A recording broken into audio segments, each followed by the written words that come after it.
দেশের জন্য ব্যথা আর ক্র্যাম্প নিয়েও 105 রানের ইনিংস খেললেন শান্ত। লিটন বাদে বাকি সব ব্যাটাররা যখন বৈশাখের কাঠফাটা রোদে আসা যাওয়ার মিছিলে, তখন শান্ত নিজেকে পোড়ালেন দলের ইনিংস গড়ার জন্য।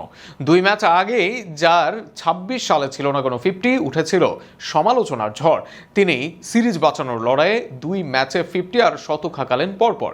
রোদে ক্র্যাম্পিংয়ে খুঁড়িয়েও দলকে ভালো অবস্থানে নিয়েছেন তিনি। শান্তর অসাধারণ লড়াই নিয়ে বিস্তারিত শুনুন প্রতিবেদনে। নাজমুল হোসেন শান্ত যেন আজ বৈশাখের রোদকেই শান্তভাবে ঠান্ডা করেছেন। শান্তর জেদের আগুনে রোদের তাপই যেন নস্যি। দল ও দেশের প্রয়োজনে নিজের সর্বোচ্চটা উজাড় করে দিয়ে 105 রানের এক অনবদ্য ইনিংস খেললেন তিনি, যেখানে ব্যথা আর ক্র্যাম্পও তাকে থামাতে পারেনি। বাংলাদেশ জাতীয় ক্রিকেট দল যখন সিরিজ জয়ের কঠিন চ্যালেঞ্জে নামলো, তখন ম্যাচের শুরুটাই ছিল হতাশাজনক। দ্রুত 3 উইকেট হারিয়ে চাপে পড়ে যায় দল। ঠিক সেই মুহূর্তেই হাল ধরেন শান্ত।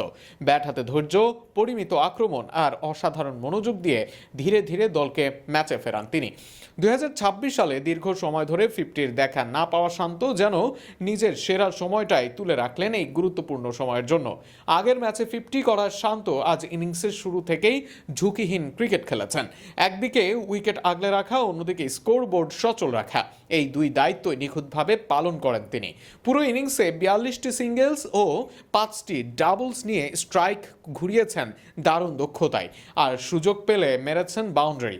তার ব্যাট থেকে এসেছে 9টি 4 ও 2টি ছক্কা। চট্টগ্রামের গরম ও আর্দ্র আবহাওয়ায় ব্যাটিং করা ছিল ভীষণ কষ্টকর।